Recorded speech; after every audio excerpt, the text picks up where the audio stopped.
Saudações, prezados alunos e alunas. Meu nome é Robson de Macedo Cunha e é um prazer estar com vocês no projeto Estudar Junto, promovido pelo IF no Campo Santo Inês. Na minha fala, vou abordar um pouquinho sobre os assuntos mais cobrados de linguagem no Enem e, para isso, vamos conhecer um pouquinho como é a estrutura do Enem no primeiro dia. Ele é composto pela prova de linguagem, códigos e tecnologia, contém 45 questões, e também a prova de ciências humanas, com 45 questões, e a redação. Então, esse primeiro momento é essencial para vocês compreender como é que funciona essa primeira etapa do Enem. No Enem, nós precisamos conhecer a norma culta padrão da língua portuguesa e saber usar as línguas estrangeiras como instrumento de acesso à informação e às outras culturas. É preciso analisar, interpretar, aplicar recursos expressivos das linguagens, relacionando ao contexto apresentado em cada questão. E no Enem, ele contém muito mais do que simplesmente perguntas de língua portuguesa. Lá são abordadas questões de literatura, sobre tecnologia de informação e comunicação, sobre língua estrangeira, que você na hora da inscrição opta para inglês ou espanhol, artes e educação física. Quanto à produção textual, à redação, vocês tiveram nos primeiros vídeos do projeto aula com o professor Reginaldo. Ele trouxe para vocês a ideia da redação dissertativa argumentativa, com a introdução, desenvolvimento e conclusão. Recorre lá ao vídeo, que vai estar mais orientações sobre isso. No Enem, assim como na área de linguagem e assim como na área de matemática, ele corresponde sozinho à parte de códigos e suas tecnologias, linguagem em si, 1/4 das questões do Enem. E por isso, ele tem um peso decisivo na média do candidato. Além disso, por ser uma prova propriamente interpretativa, ele depende muito mais do raciocínio e da criatividade que aquela famosa prova decoreba. E aí as pessoas ficam imaginando, mas o que eu vou estudar? O que eu tenho que aprender? Decorar. Na verdade, não é bem isso. Você tem que conhecer e interpretar elementos. Na minha fala também, a gente vai abordar alguns assuntos, mas com base naquilo que a gente entende das últimas provas, das últimas questões que tem no Enem. Você pode pesquisar isso através do site do INEP. As perguntas do Enem, ela tem um formato bem característico. Ela costuma abordar temas nacionais, ela costuma abordar temas contextualizados e muito grande. E quem faz Enem pela primeira vez, às vezes até desiste do enunciado porque é muito grande, mas o foco é ter perseverança. Leia com calma. Tenha calma para interpretar os enunciados que irão te ajudar a entender o que ele quer dizer e evite cair em pegadinhas. Os enunciados, algumas vezes, ele possui alguns elementos de distração. E o que seria isso? Entre as 5 alternativas de cada questão, a banca insere 2 afirmações corretas, porém apenas uma diz respeito ao enunciado. E quem consegue reconhecer esses elementos em uma questão, ele é capaz de eliminar até 3 alternativas equivocadas. Cuidado quando o Enem ele costuma incluir questões e respostas, de possíveis respostas e afirmações que não estão corretas, mas que elas se relacionam com o contexto da questão. Isso gera uma confusão na mente do candidato e ele induz a, como se diz, uma resolução equivocada. O recomendado é obedecer o comando e verificar se a resposta escolhida está relacionada com o que está sendo perguntado. Dentro do enunciado do Enem, ele pode cair algumas questões voltadas para interpretação textual. E isso é fato, né? A interpretação textual está presente em grande parte das provas do Enem, que é o estudo semântico, né? É o estudo voltado para o sentido do texto. A semântica, ela estuda a língua por meio de significado e, perdão,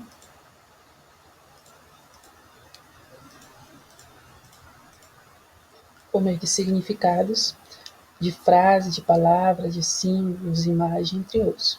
E aí entra também a questão de linguagem verbal e não verbal, que algumas pessoas deixam de lado. A interpretação ela é essencial nisso, mas não significa que a prova será apenas formada por perguntas de interpretação textual, apesar também de uma pesquisa recente mostrar que quase 20% da prova é isso, interpretação textual.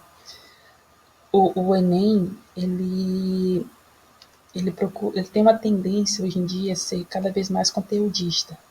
Dessa forma, é necessário que o aluno apresente conceitos adquiridos durante o ensino médio, também aqui no projeto Estudar Junto do IFMA. Exemplo disso, dentre os tipos de estudos voltados para o Enem, que é estudo de gramáticas cobrado em questões do Enem, ele está muito presente a semântica. Em seguida, ele também está presente a literatura. E a literatura, muitas vezes as pessoas ficam assim, cadê as obras para ser estudada? Diferente dos outros vestibulares tradicionais, como o PAS aqui no Maranhão, o vestibular para o EMA, a literatura ela não tem uma lista de obras obrigatórias. Se por um lado isso expande o universo de temas a ser estudado, por outro lado a tendência é que aparecem perguntas tão específicas sobre o livro. O mais comum são questões sobre escolas literárias e associações dela com o conteúdo social e histórico que acontece. E para isso você tem que lembrar aqueles conteúdos prévios do ensino médio, de todas as escolas literárias, desde o quinhentismo, barroco, a chegar no modernismo, das fases do modernismo e tudo mais. Também há questionamento sobre os temas sociais. As perguntas têm, os temas sociais, por sinal, são um ponto forte da prova de linguagem, que levanta ainda temas sobre esse ano, por exemplo, a pandemia, que pode cair questões sobre o Covid, mas também pode cair questões sobre preconceito linguístico, que é tão discutido também na escola, a questão da forma de falar, a variação linguística, entre outros. Pode cair assuntos voltados para a crise mundial, a política brasileira, inclusão e exclusão social, sistema público de saúde, inclusão digital, orientação e diversidade sexual, racismo e discriminação social, meio ambiente e também sustentabilidade. Esses são alguns exemplos, mas também poderia cair outros valores também que aqui é voltado por uma pesquisa dos temas de redação para o Enem 2020, mas é claro que pode cair diversos assuntos também que não estão listados aqui. O que eu quero mostrar para vocês é apenas possíveis questões que podem ser voltadas para essa temática. Tá? Para auxiliar vocês, a gente pode dividir as questões do Enem em algumas etapas, e essas etapas, por sua vez, ela pode ser classificada em língua portuguesa, leitura e interpretação textual, pode ser dividida também na língua estrangeira, inglês ou espanhol, a educação física, que faz parte da linguagem, a linguagem corporal, e também as artes. Dentro dessas divisões, eu não vou abordar muito a fundo algumas áreas do conhecimento, até porque também não é meu lugar de fala. E aí, dentro dessas divisões, na parte específica de língua portuguesa, segundo uma pesquisa de Thaís Ilhéu, ela há algumas questões muito relevantes dos últimos Enem. Um que ela cita são as tendências contemporâneas. E basicamente essas tendências contemporâneas ela venceu o conjunto de obras de um país, época, gênero ou outras características de temas marcantes e mais diversos.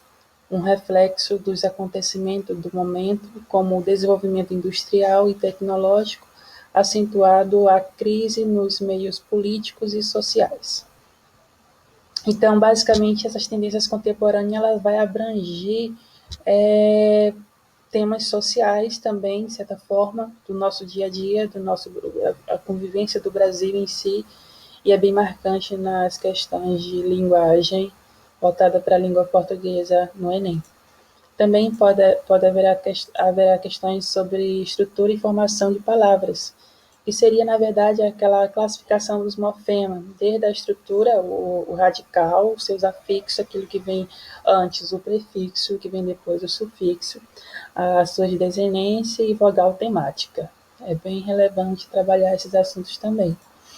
Quanto à pontuação, também é questões relevantes no Enem. Ilhéu vem trazer uma porcentagem de 10% das questões de língua portuguesa. E a exemplo da importância da pontuação, eu tenho para vocês um vídeo do professor Você Alexandre. sabe com quem deve ficar a herança? Um homem morreu e deixou um testamento sem pontuação. Agora, os bens podem ser da esposa, do vizinho, do padre ou da diarista. A diarista foi a primeira a pontuar o texto. Deixo meus bens para minha esposa? Não. Para o vizinho? Jamais. Para o padre? Nada. Darei para a diarista. Depois foi a vez do padre. Deixo meus bens para minha esposa? Não. Para o vizinho? Jamais. Para o padre? Nada darei para a diarista. Eis a versão do vizinho. Deixo meus bens para minha esposa? Não. Para o vizinho? Jamais para o padre. Nada darei para a diarista. E por fim a esposa. Deixo meus bens para minha esposa. Não para o vizinho. Jamais para o padre. Nada darei para a diarista. E aí, com quem deve ficar a herança? Então, esse exemplo do professor Alexandre, ele serve para vocês verem a importância da pontuação. Os sinais de pontuação, eles servem, no geral, para representar pausa na fala, no caso do ponto, vírgula e ponto e vírgula. Mas também ele serve para entonações, nos casos de ponto de exclamação e interrogação, por exemplo. Além da pausa na fala e entonação da voz, o sinal de pontuação ele reproduz na escrita as nossas emoções, as nossas intenções e anseios. E é um tema relevante a ser tratado no Enem, tá bem? Também haverá questões sobre classe de palavras, e aí dentro das classes de palavras vocês recordar da estrutura das classes gramaticais também, classe de palavra, classes gramaticais, desde as questões variáveis e invariáveis e a classe verbal também, tá? É só recordar um pouquinho sobre essa parte.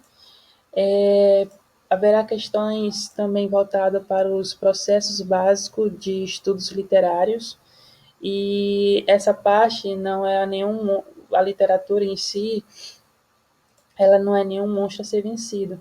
Veja aqui como estudar a parte da linguagem literária, os seus principais movimentos, a literatura em si, e a literatura ela está relacionada ao campo da arte e faz parte dela de modo que pode ser chamada de manifestação artística. A arte, então, é uma forma de expressão do pensamento humano que pode ocorrer nas mais variadas formas e através das variadas atividades.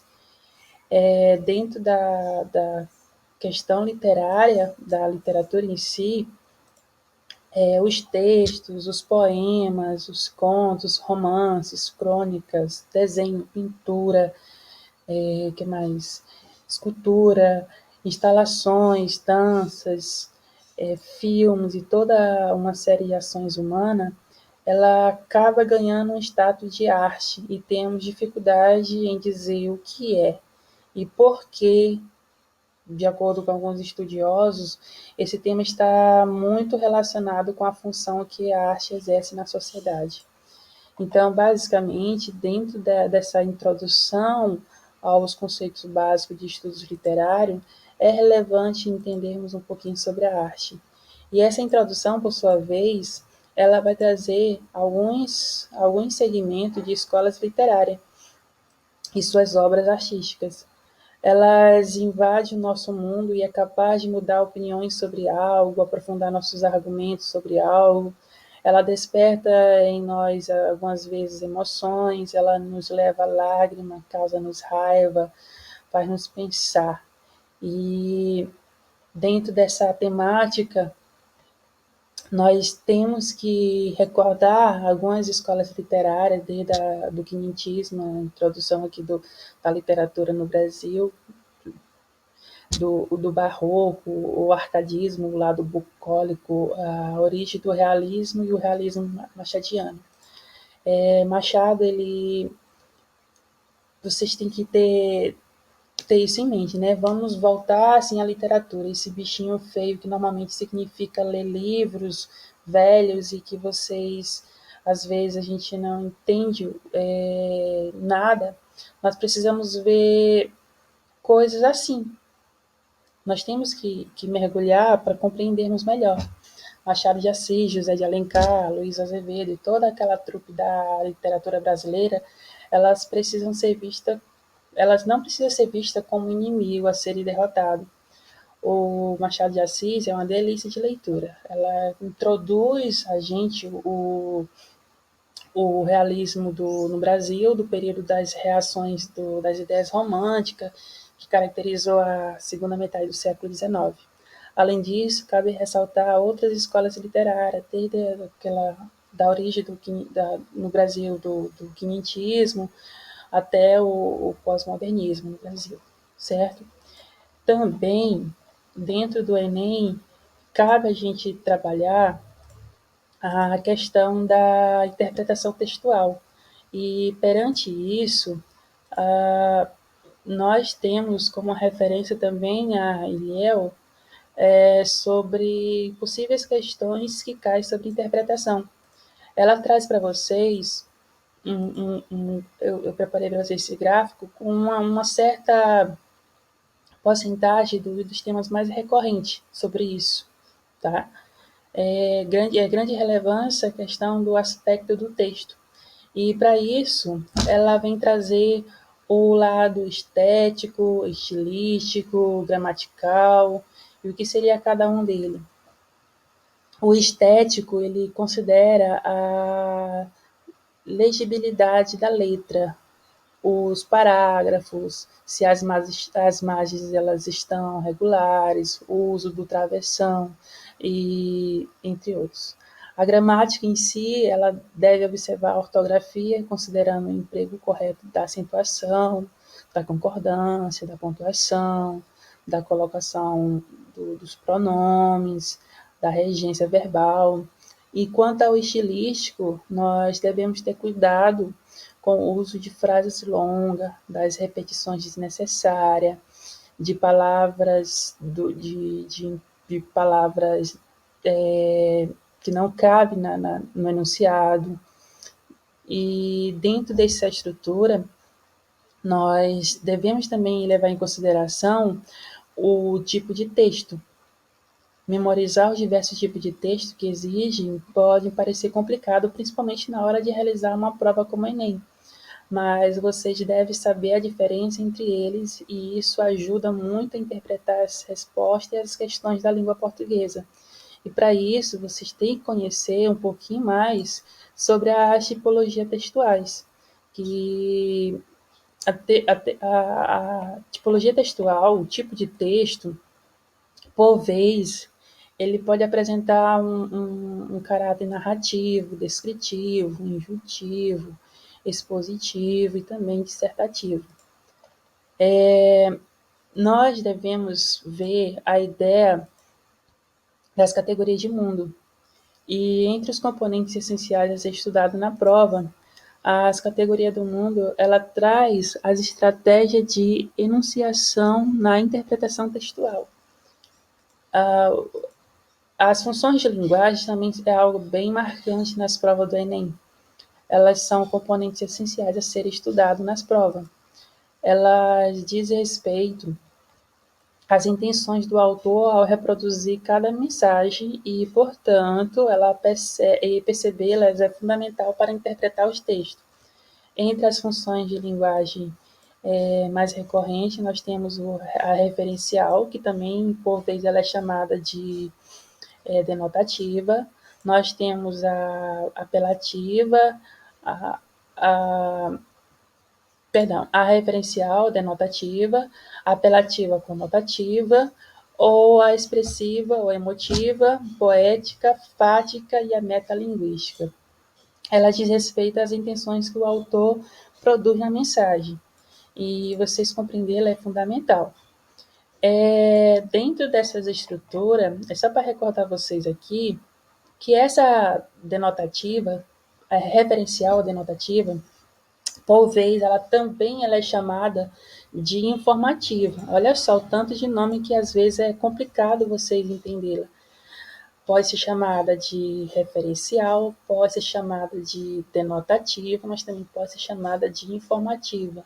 E o Enem traz essas questões em alguns momentos. Esse tipo de figura, esse tipo de linguagem, de função da linguagem, ela transmite dados e informações de modo que aparentemente neutro e objetivo. É a linguagem típica dos textos jornalísticos, de discursos científicos, de contratos e relatório e também de dissertações. A apelativa ou conotativa, ela busca inferir um comportamento do leitor e convencê-lo sobre algo, sobre lhe dar ordem ou conselhos. Geralmente, essa função ela está muito presente em manuais, livros didáticos, livros de autoajuda e também textos publicitários. A função expressiva ou emotiva ela se manifesta de uma expressão subjetiva, uma emoção, um ponto de vista. As interjeições e as reticências são sinais reveladores da função emotiva, como o uso também de primeira pessoa. E nós temos a função poética. A poética, ela elabora a mensagem de modo criativo e explora a linguagem figurada. Ela está presente na poesia, ela está presente nos provérbios, nas mensagens publicitárias. A fática, ela inicia de forma prolongada e ou encerra, ela serve para iniciar, tá? Ela também serve para encerrar um contato. É aplicada em situações em que o mais importante não é a comunicação, mas sim o desejo de contato entre o emissor e o receptor. E a metalinguística, ela ocorre quando o emissor ela explica um código usando o próprio código. Por exemplo, quando nós temos aqueles livros de gramática, os dicionários também, é uma questão de função metalinguística. Ele está lá exercendo a função, uma gramática, ensinando como ver a questão gramatical. O dicionário vê o livro em si, vê o sentido da palavra. E nós temos outras situações, como a narratividade, tá? E aí, dentro da narratividade, a narratividade ela pode ter a estrutura narrativa, os elementos da narrativa e também os tipos de narrador e os tipos de personagem. Só para vocês recordar aqui, quanto à estrutura narrativa, é a questão da introdução, desenvolvimento e a conclusão da tua produção textual, que por vez, dentro de um enunciado do Enem, ele pode trazer esses questionamentos. Os elementos da narrativa, o enredo, o espaço, o tempo, a ação, os tipos de narrador, narrador personagem, narrador observador, narrador onisciente, e os tipos de personagem é o protagonista, o antagonista e os secundários. Por fim, não, ainda tem mais alguns.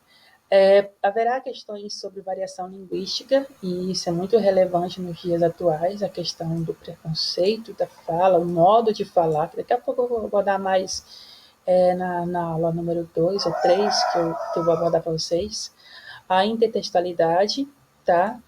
A intertextualidade, ela entende-se como a criação de um texto a partir de outro existente. Ele depende muito de textos e contexto que está inserido, ou seja, dependendo da situação.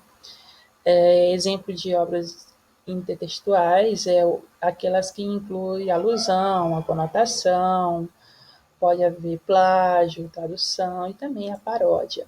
E só para relembrar sobre a variação linguística, é aquele movimento comum, natural da língua, que varia principalmente dos fatores históricos e culturais, pelo qual ela se usa de acordo com o contexto histórico, geográfico, sociocultural dos falantes de uma língua que se manifesta de forma verbalmente. E até mesmo aqui no Maranhão nós encontramos esse tipo de variação. Você vê aqui algumas vezes a variação da Baixada Maranhense, a linguagem de Santo Inês, que às vezes pode diferir até mesmo de Pindaré-Mirim, entre outros. E dentro desses questionamentos, a Ilhéus também pode apresentar para a gente que pode cair questões de figura de linguagem, que dá só uma aula específica sobre isso também, expressão, coerência e ambiguidade, coesão e tudo mais que a gente poderíamos abordar em futuras aulas. Quanto à parte de linguagem, de língua estrangeira, haverá questões bem específicas e, basicamente, tanto de inglês como espanhol, ambas caem questões de interpretação textual, tá? Leitura, interpretação textual, pode cair questões sobre substantivos contáveis e incontáveis, os tempos verbais, e aí vocês têm que recordar o tempo presente, o passado, o simple present, o simple past, o present continuo, o future tense, o present perfect, o tempo perfeito, entre outros. Voz ativa e voz passiva, pode também cair questões sobre pronomes. Isso dentro da área de língua inglesa. Mas basicamente é leitura e interpretação textual. Cabe muito vocês recorrer a alguns textos que vocês encontram mesmo na internet, história em quadrinho, basicamente é isso. De espanhol, na minha habilitação, mas eu encontrei recursos que podem cair sobre também leitura e interpretação textual, conjunções, advérbios, as palavras homônimas, artigos definidos e indefinidos, substantivos e adjetivos, o verbo ser, o verbo estar, o verbo haver. E tem uma lista enorme também tirada do guia de carreira do Enem. E a educação física, que foi proferida pelo professor Antônio Cunha.